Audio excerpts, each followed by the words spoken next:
Ruthless hunters, natural-born killers, constantly on the prowl for new prey. These are the predators. These killing machines are the rulers of the savannah, and yet, although they perform their violent acts every day, they take no pleasure in killing. Rather, it's to survive. For them, as for their prey, life is a daily challenge. In the African savanna, right at the top of the food chain, are many species of big predators. Among them, the crocodile. The only survivor of the dinosaur era, a crocodile can be virtually invisible to its prey. He will lie in wait, submerged, motionless, even for hours.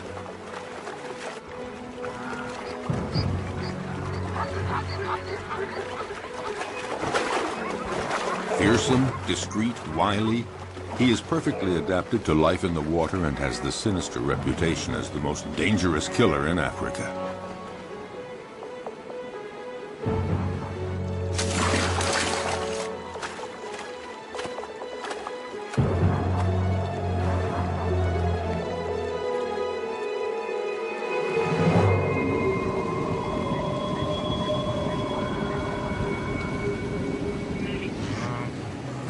Predators have an essential part to play in the functioning of their ecosystems. By congregating at places where their prey can cause pollution, they limit proliferation, sparing other species that are few in number. Predators as a group, in limiting populations, help to preserve species that might otherwise eliminate one another.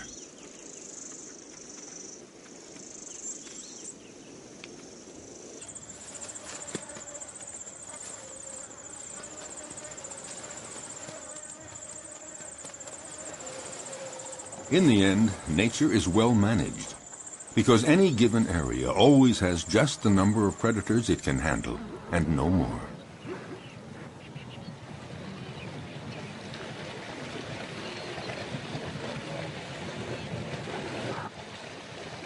Each predator has its own way of hunting. Their strength and speed seem to protect them from many dangers, but their never-ending need for food, for survival, drives them constantly to keep hunting. Even when prey is abundant, chances of success are never sure. Often it depends on the strategy of the attack.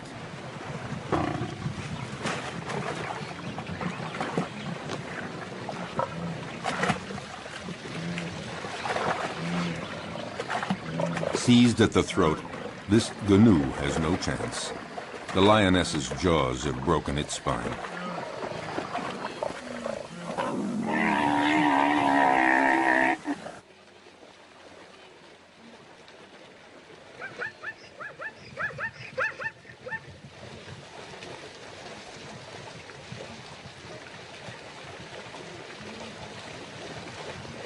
But the lioness can't lift her prey out of the water because the creek became too muddy during the dry season. She has to devour the animal here where it was killed, a rare practice. Usually several lionesses hunt together, but there are occasions of solo hunting, and then the lioness can rely only on herself to defend her kill. The prey has barely been taken when other predators start pointing their snouts toward the meal. Yes, it is not enough to hunt down and kill your prey. You have to defend it too.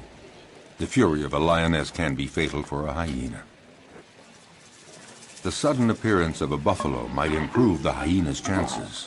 But is the big animal a real danger for the lioness?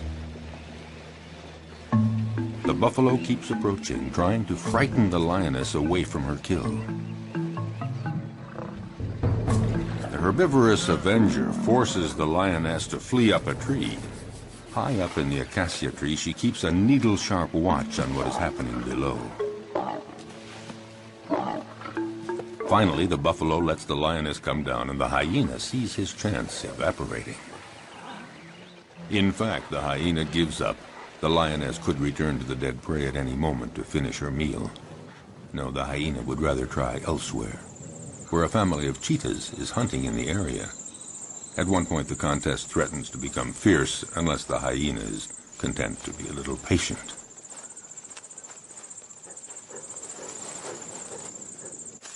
Why not let the fastest predator of the savannah do all the hard work?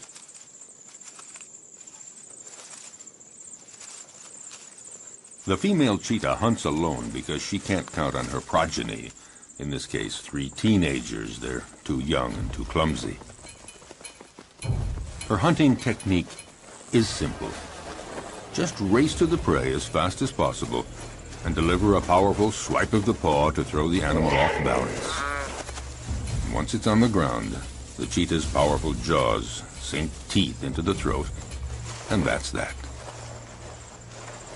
Once she sets off, there's no turning back. There is no room for error. Yes, this may be the fastest animal on Earth, reaching speeds of 100 kilometers per hour. That's 60 miles per hour. A gifted sprinter. But she soon runs out of breath and finds it hard to take the turns at high speed.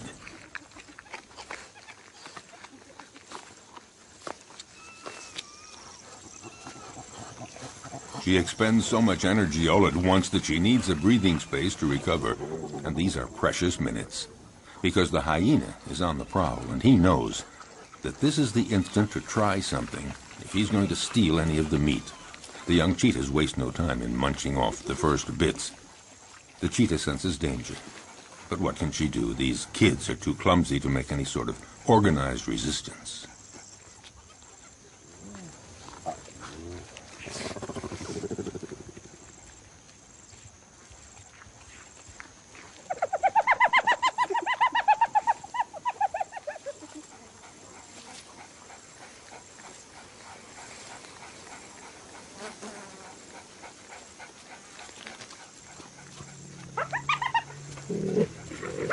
Their mother tries to put up a half-hearted bluff, but she knows that she and her offspring can't do anything against the hyena's terrible jaws and teeth, especially now with the smell of blood in the air.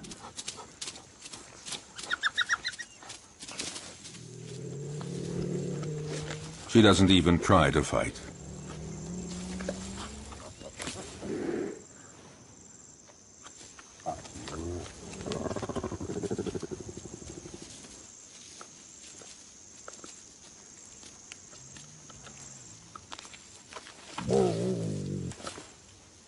Her big meal is not for today. She's a spent force, and she knows it.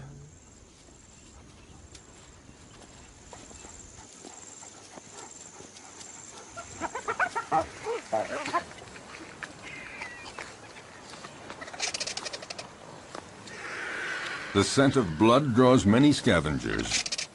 They're not considered true predators because they eat animals that have already been killed by others. A real predator hunts down and kills live, fleeing animals.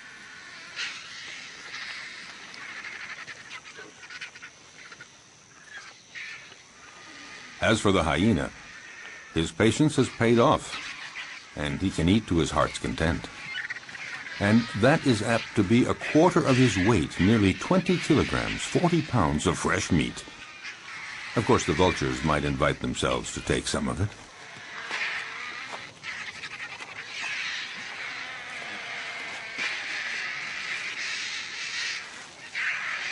A jackal is prowling around, but he's no match for the hyena.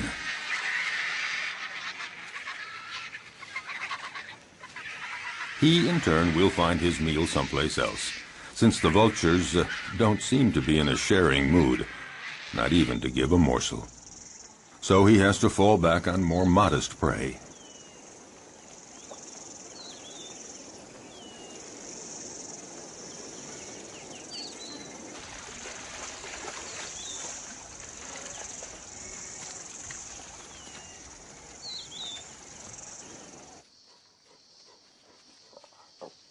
Lichens, or wild dogs, are also considered prodigious predators in the savanna, the equals of cheetahs and even lions.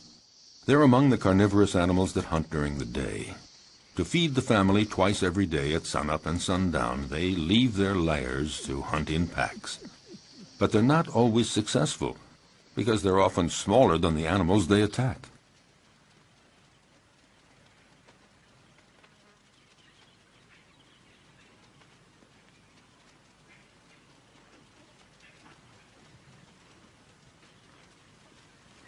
These creatures are classified between the dog and the hyena, and they're sometimes called hyena dogs.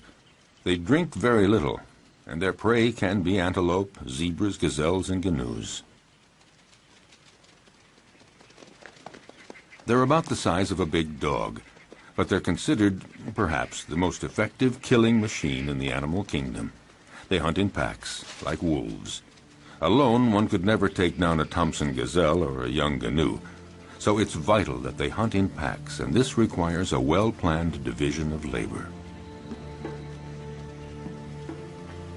First stage, sneak up on a herd to spot one that is young or weak.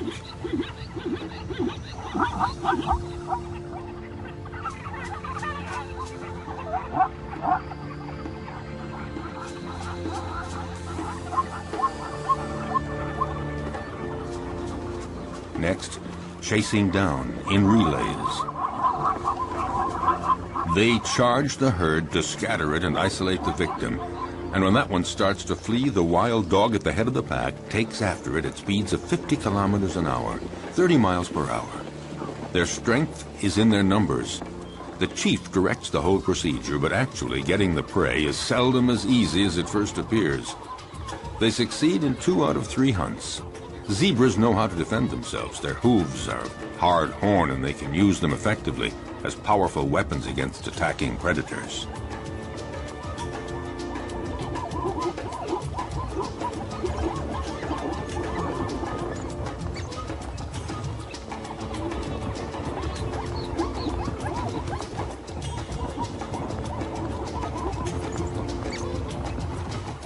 This time, the zebra herd manages to fight off this pack that isn't really prepared for this morning chase. Herbivorous animals know how to put up a good defense. Elephants stand very tall, and they fear none. But the others have to learn the behavior patterns of their potential predators. They know when they're hunting and when they're not. So it's common to see a herd of zebras calmly munching plants just a few feet from a relaxing lioness. But the zebras are watchful all the same. The stallion stands slightly apart like a sentinel.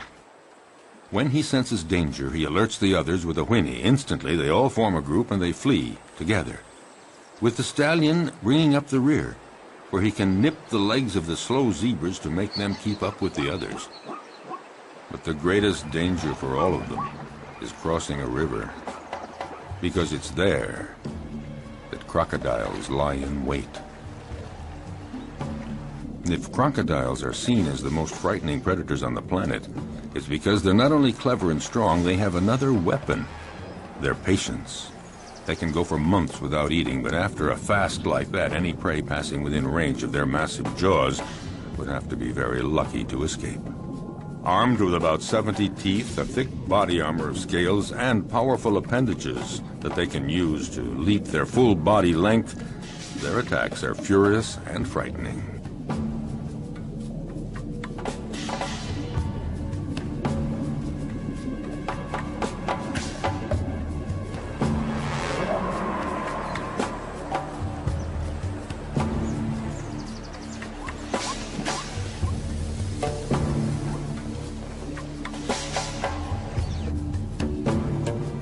Their body submerged to surface level in a river or a pond makes them almost undetectable, just a part of the environment, until they surprise their victim.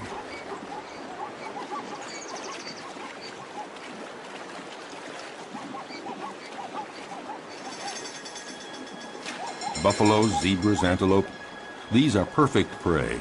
And slippery shoreline mud or steep riverbanks often make it hard for the prey to get away.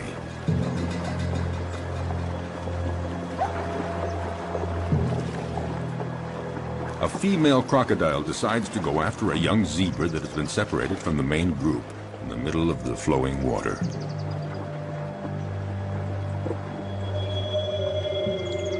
It's not a fair fight. Alone, terrified and wounded in the river, the animal doesn't know where to go or how to get away. The female crocodile tries to drag the wounded creature down into the water, but the youngster is resisting ferociously. It's hopeless. The crocodile has to have a better hold. The prey might get away. Whatever it takes, she has to get a firmer grip with her jaws, and in those few seconds, the zebra could get away.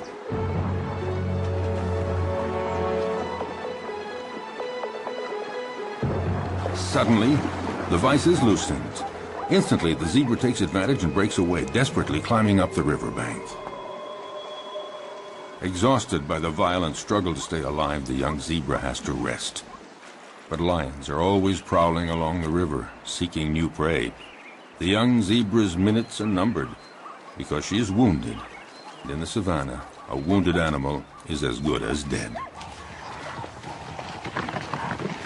Here at the river, the lions have this prey for the taking. In fact, they have a wide choice of animals that are fatigued from crossing the river, or sick, or wounded, the ones that trail behind the herd.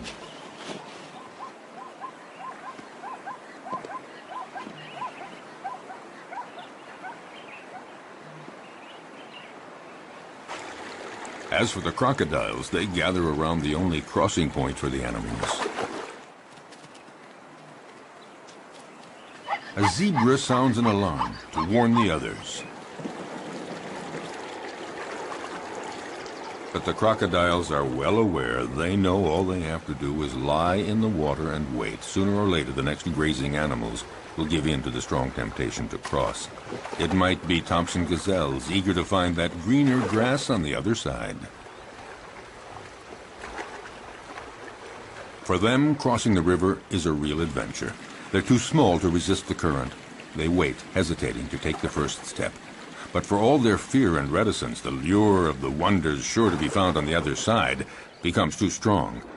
The ones motivated by frantic urges to migrate often pay for their audacity with their lives. Sharing meals is a well-established tradition among crocodiles. A female comes to the party, but the prey isn't big enough for two. You don't share a gazelle. Resigned to this, the guest has only to reach the riverbank and participate in a crocodile's favorite pastime, the siesta.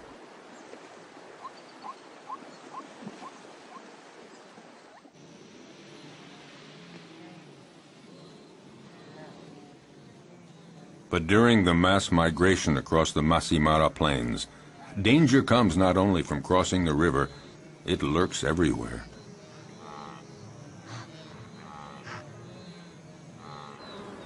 A well-organized pack of wild dogs attacks a young gnu. It's encircled and separated from the herd. The predators then go at it fiercely, relentlessly, showing no mercy. The gnu is exhausted. It's time for the kill. At one point, the animal nearly falls to the ground. One of the wild dogs seizes a hoof. And finally, the creature drops. Often, the attackers will hold the muffle of the prey tight until it stops all movement.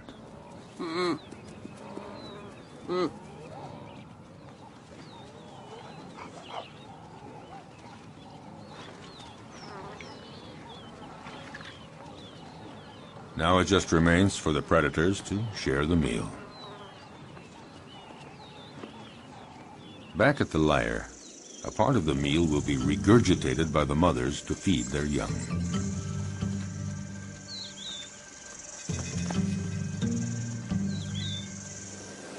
It may seem that predators are ruthless. They show no mercy at all. But they kill only when they're hungry. Their potential prey senses this. As we saw, herds are often oblivious to lions walking almost beside them. But if a herd senses that a lion is hungry, they are away and fast.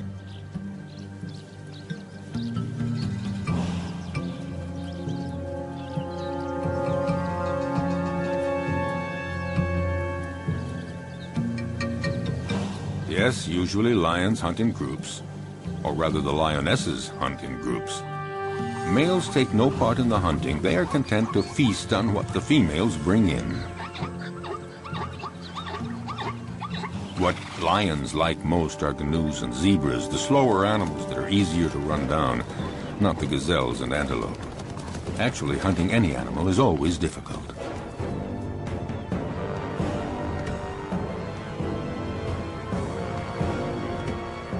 When hunting in groups, lionesses lie in wait, upwind, but one is stationed downwind. They wait for the right moment, and then come out all at once, heading straight for the herd. The targeted animal is, of course, terrified and runs in all directions. There's every chance that the ambush will be successful. It is said that the zebra has an anti-lion camouflage. When they're running fast and trying to get away from the lions, their stripes create an optical effect that makes it difficult for a lion to distinguish where one zebra starts and the other ends. Unfortunately for the zebras, the effect isn't very effective.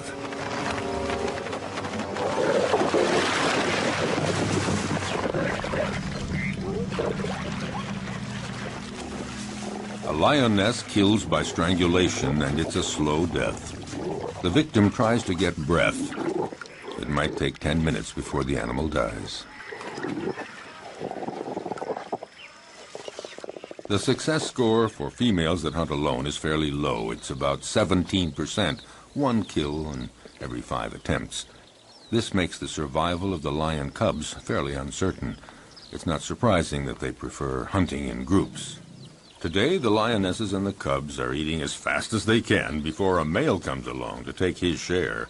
When a male is present, he is always served first. But this time, Mom and the kids will have full stomachs. All the same, the odor of the carcass draws famished hyenas.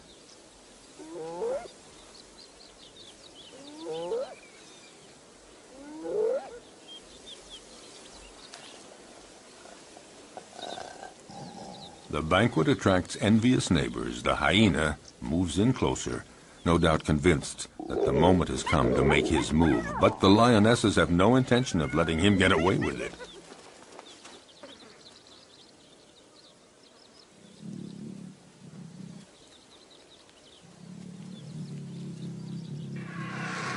He's going to have to wait until the lion family has had its fill, and then he will move in to find they have left him a few bare bones.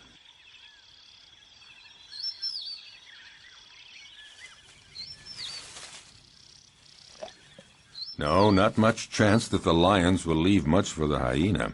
Well, if there's nothing here, the hyena has to resume a solitary quest. Why not seek out tender prey, fresh meat, for instance, an unsuspecting, defenseless baby cheetah?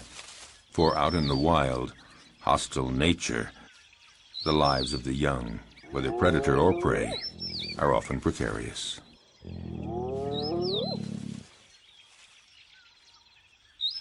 However, the hyena just might have a difficult and dangerous fight with the mother. Intimidation, dissuasion, will he dare?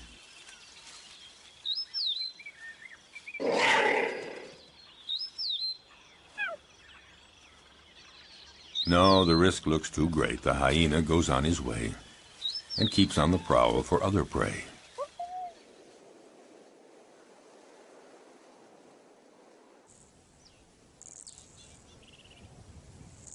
His courage seems to have deserted him for trying another attack. Off the hyena goes looking for any food to quell the pangs of hunger. Once the danger is over, the mother cheetah is required to leave her little ones and go off to hunt. But will they be there when she returns? In the savannah, cruel choices have to be made. The hyena appears to have gone off and is now far enough away. The cheetah has to go for it. A quick hunt and then back to the lair.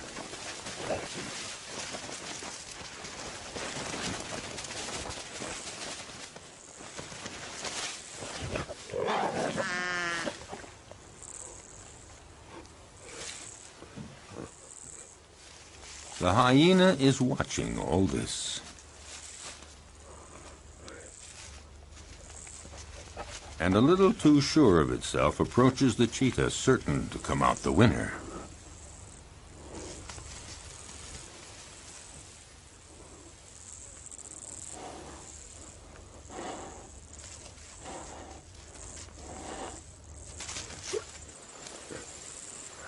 But just then, a new character walks on stage, one that was not expected, a lioness. This one is really sure of herself and determined to turn the situation to her advantage. Nobody dares attack her. The hyena and the cheetah are left on their own.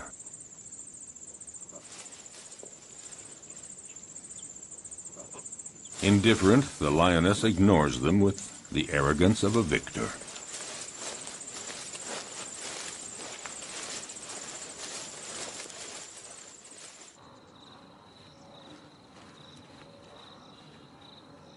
Vexed, the hyena, again, goes off to a safe distance.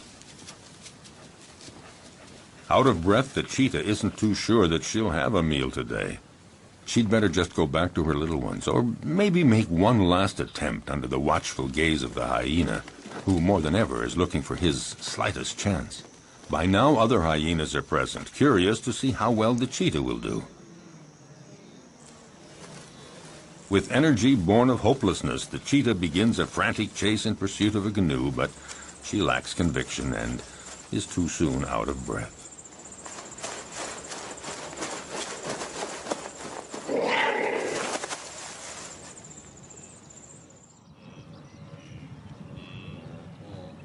Even the gallery of watching hyenas doesn't think that she'll succeed. However, they join others of their pack and profit from the panic caused by the cheetah to attack a wounded canoe. The lone hyena would very much like to join the party. Well, aren't there cordial relations among all members of the same species?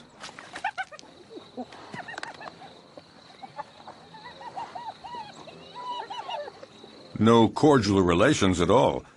A very strict social order determines relationships among individuals in groups of hyenas. The loner is not part of this group, so the dominant female directing the group chases him away in no uncertain terms.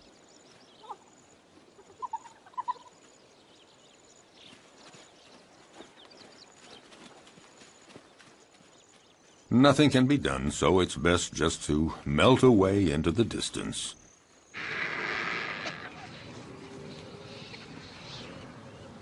The dry season is drawing to a close, and carnivorous animals are finding less and less game, and they're growing weaker. The hyena has been walking for a week, looking for food, doing anything to blot out the terrible pangs of hunger. He has just about enough strength to stand up and return to his lair.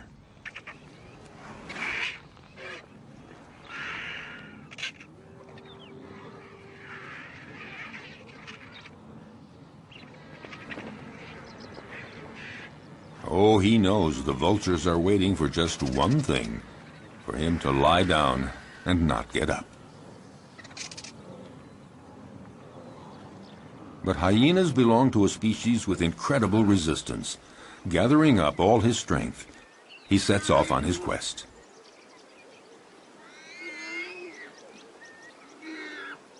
He isn't lucky and doesn't have the strength of a lion, but all the same, his plight isn't so bad compared to that of the warthog that the lioness has no hesitation in devouring while still alive.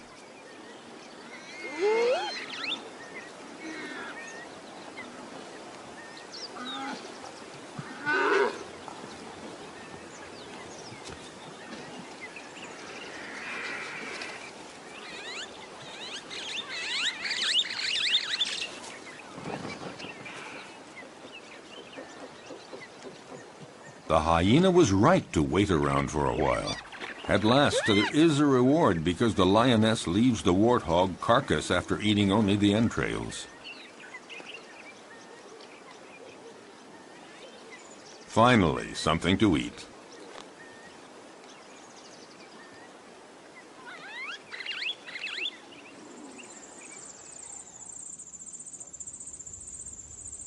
Even among lions, survival isn't always so easy, at least not for the cubs. They may be the offspring of the animal king, but their future is often compromised.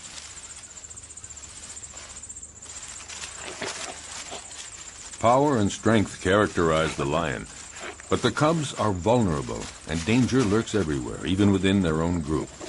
Actually, among the lions, everybody seems to be getting along with a certain intelligence. The females within a family are taking good care of the little ones.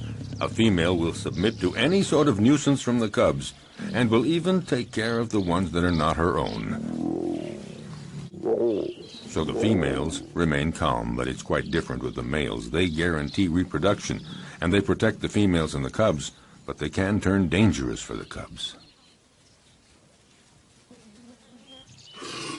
Unmindful of his tremendous strength, a male who's annoyed by a cub teasing him just might kill the youngster with a swipe of his paw. Lions like to live in a stable family group, and yet the young ones, especially the newborn, are always vulnerable. Prudently, a female about to give birth distances herself from the group and finds a lair where she can have her cubs. She wants to find a natural hiding place where hyenas and jackals and cheetahs can't get at the little ones, and to keep them safe from the male lions that might come to take them. A female may have as many as 6 cubs at a time, but only 1 in 5 will survive to adulthood. Cubs are most fragile during the first 20 months. Then they are young adults. The mother lioness has to leave her cubs in the hiding place and go out to forage for food, but she never knows whether when she returns she's going to find them dead or alive. Will they escape the prowling predators? The lioness is now isolated from her group, and she has to hunt alone. Her predatory hunting instincts have to overcome her maternal feelings.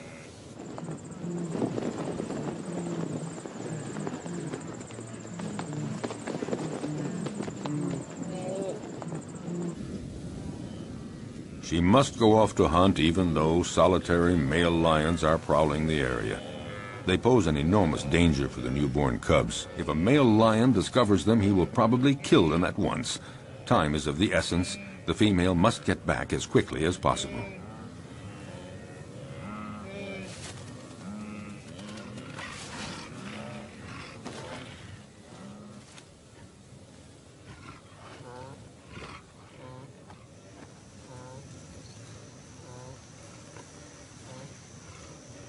A lion, alerted by the noises, emerges from a thicket.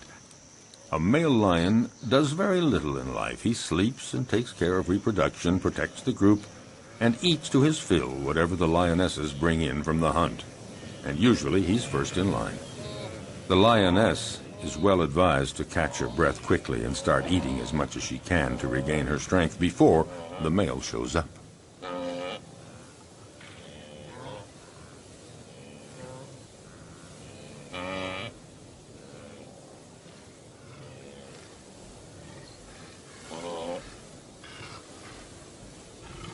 Five kilograms, 10 pounds of meat every day. That's what every male or female lion requires for survival. But one might eat up to 35 kilograms, 70 pounds, at a single meal. The effort has been so strenuous, the lioness has to recuperate for a good 10 minutes before feeling strong enough to begin eating.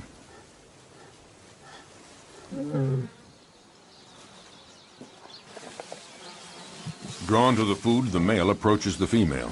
She submits because she knows the social order within lion groups. Males take first. Hence the lion's share, and here it literally means that he takes all the best pieces for himself, and he takes them before anyone else in the group.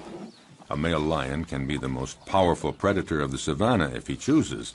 He's fearless. No animal would ever approach his killed prey.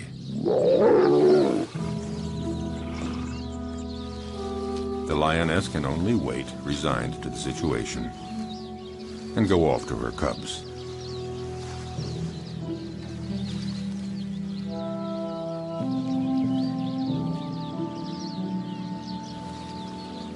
Returning from the hunt, the young mother lioness has to make her presence known. A cruel surprise awaits her. Her little ones had a surprise visit from a solitary male lion that happened upon them. Only one cub remains, but it's dead.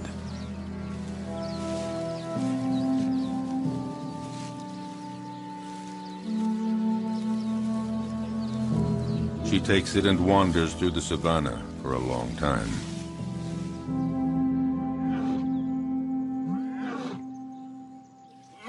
Before she can bring herself to give up the cub's body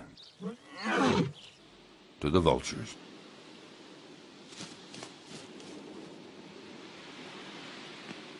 Accused of killing for pleasure, predators have incurred a bad reputation, and yet, for over half a century, many scientific studies have proven their usefulness.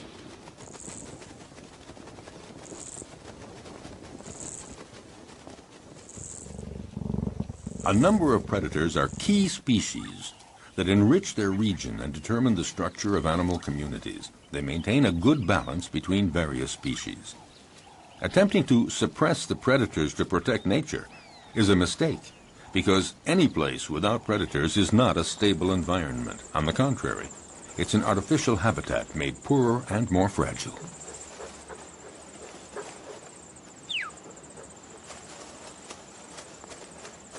Following an implacable and ferocious law, by attacking the most vulnerable individuals, predators remove weak and sick animals from nature to the benefit of the stronger animals.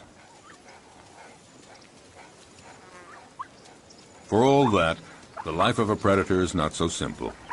Nature's implacable law applies to them, too. A sick predator, one that is wounded or not very good at the art of hunting, will in turn disappear.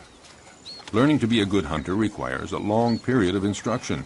For example, a female cheetah has to take great pains teaching her young to hunt, so they learn to recognize and stalk down their future prey. They have to be taught how to choose prey, sense all its reactions, and know how to get it. Most important, young cheetahs have to master the essential swipe of the paw that knocks running prey to the ground. As a rule, the cheetah is certainly a superb sprinter, but since they can't take the quick turns at high speed while running, they have to rely on striking their prey precisely and forcefully with one paw, throwing it off balance and dropping it to the ground. The students learn this by practicing on a young live antelope provided by their mother.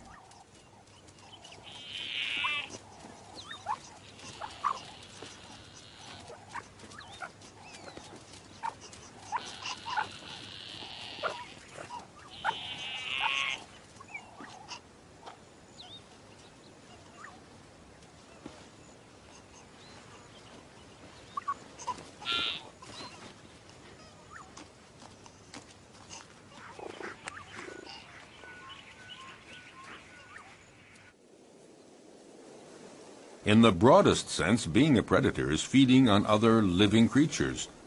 Under that definition, practically all animals are predators. It's just a matter of scale.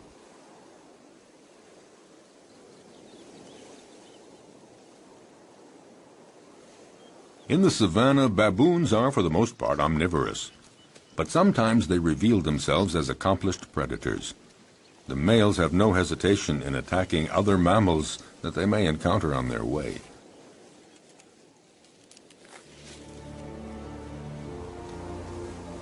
They can be terrifying opponents. Their bite is awesome. A powerful dominant male has caught a small gazelle.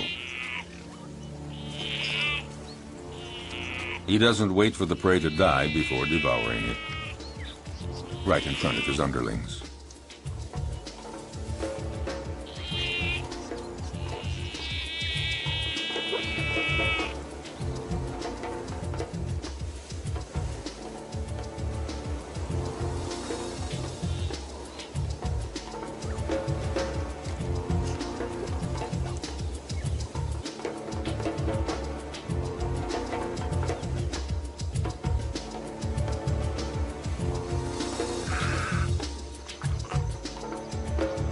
This male may leave a few scraps for others, but only after he's had his fill.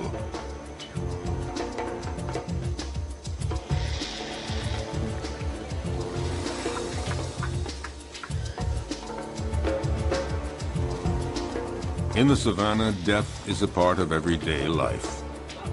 The baboons set off for new horizons.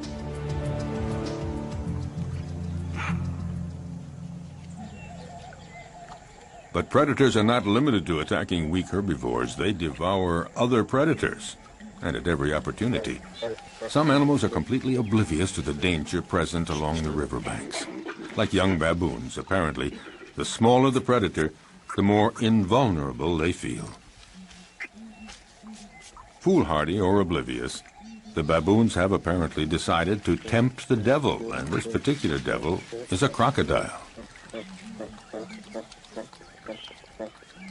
For the young ones, the game is approaching the riverbank as close as possible, but for the older ones, the most exciting provocation is in actually drinking from the river very close to a crocodile who's pretending to be asleep. It would seem that the one taking the greatest risk is matching himself against the most dangerous predator of the river. A youngster takes one chance too many, and things get dramatic.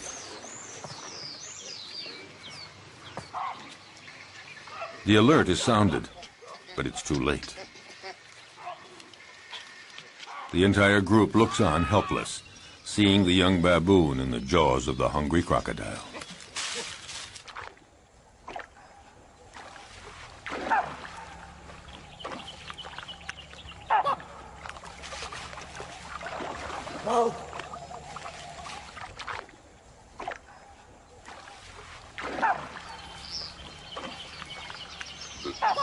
In the world of the predator, you pay for the slightest mistake.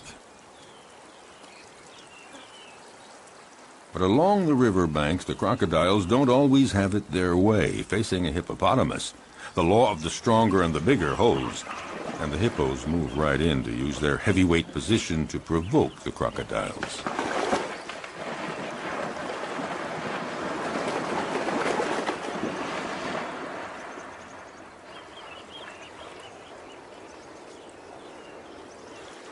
The hippos and the crocs live together in the river. The crocodiles may present no direct threat to the hippos, but all the same, they might go for a young defenseless crocodile. Defending territory, provoking, hippos are quick to show disdain for the crocodiles as soon as they're big enough to intimidate them, and in response, the crocodiles feign indifferent. Even the youngest get in the game. On dry land, the adult crocodiles do their best to frighten the hippos.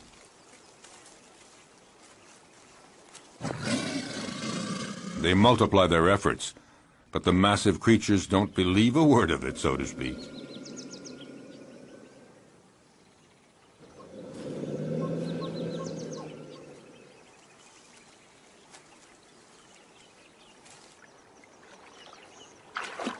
If duels between adults held on land seem not really dangerous for the combatants, it's not the same in the river, when the crocodiles are again in their preferred hunting ground.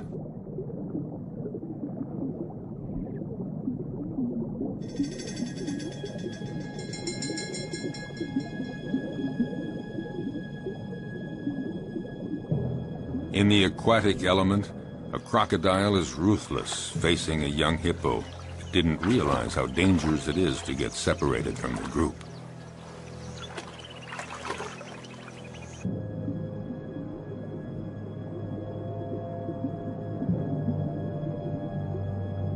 Cunningly, the crocodile approaches slowly.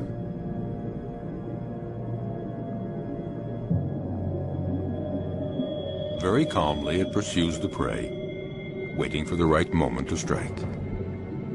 Feeling safe, not sensing exposure to any danger, the hippo swims down in the water. And the crocodile glides effortlessly. He's in no hurry.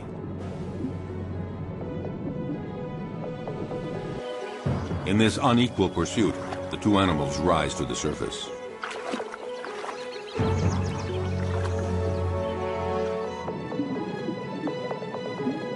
It only remains for the crocodile to pounce and pay no penalty.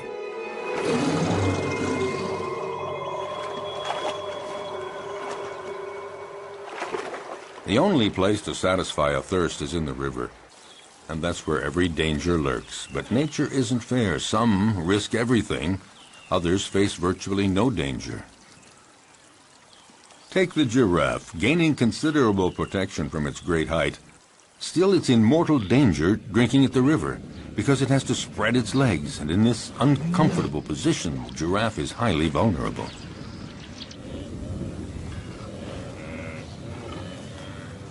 If there's no shortage of game here, it's because every year the migration cycle of the herbivores of Serengeti conducts 1.5 million gnus and countless other animals across the Masai Mara Plateau to Kenya to spend the summer.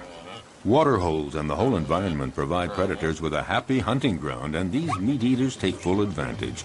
Nevertheless, the actual hunting is far from assured.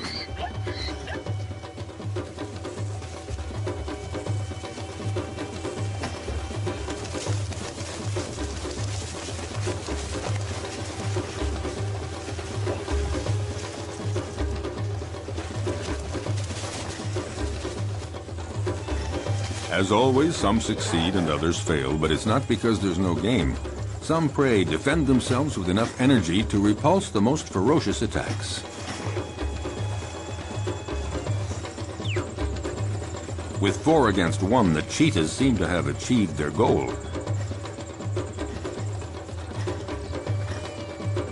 But such combats don't always end as predicted. It would appear that the cheetahs have the advantage, but that doesn't take into account the endurance of their opponent or the canoe's instinct for survival.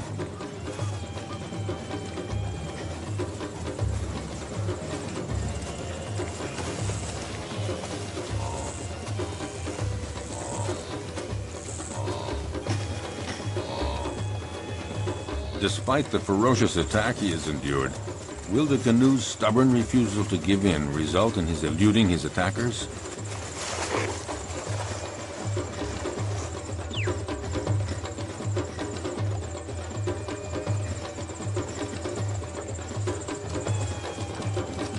Thrown off balance by the canoe's sustained fury in managing to escape their claws and teeth, the cheetahs seem unable to administer the fatal blow. Suddenly, in an astounding burst of energy, against all odds, the canoe does manage to escape from all those predators. Totally exhausted by all this, the cheetahs give up.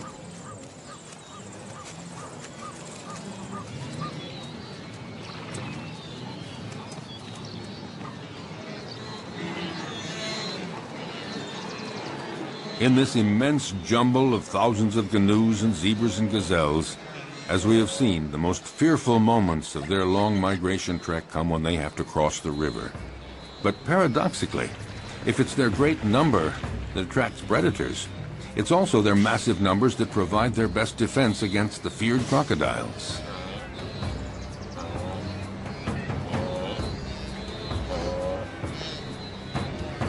The canoes throw themselves into the river, where the crocodiles await them to conduct them to their doom. But there is such a density, so many animals churning in all directions. In this confusion of horns and hooves, the crocodiles are confused, unable to find a precise target.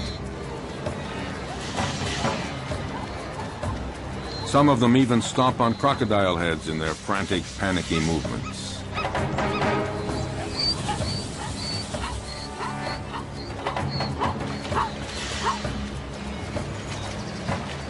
This superabundant flow of animals disorients the predators, but any animals that stray from the central melee, any out on their own, are instantly victims of ferocious crocodile attacks.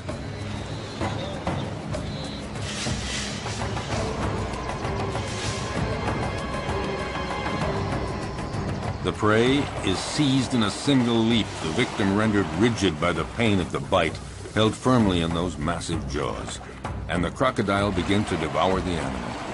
Often several others quickly come to share the feast, unless the first crocodile can manage to plunge the prize to the bottom of the river. If there were not predators on the Great Plains of the African savanna, it would create a major imbalance in the proper development of the ecosystem. Nature creates a balance where each animal has its place in the food chain. All species reproduce and evolve according to a cycle that allows them to live together in the same territory. Without predators, some species would overdevelop to the detriment of others, possibly resulting in the extinction of species.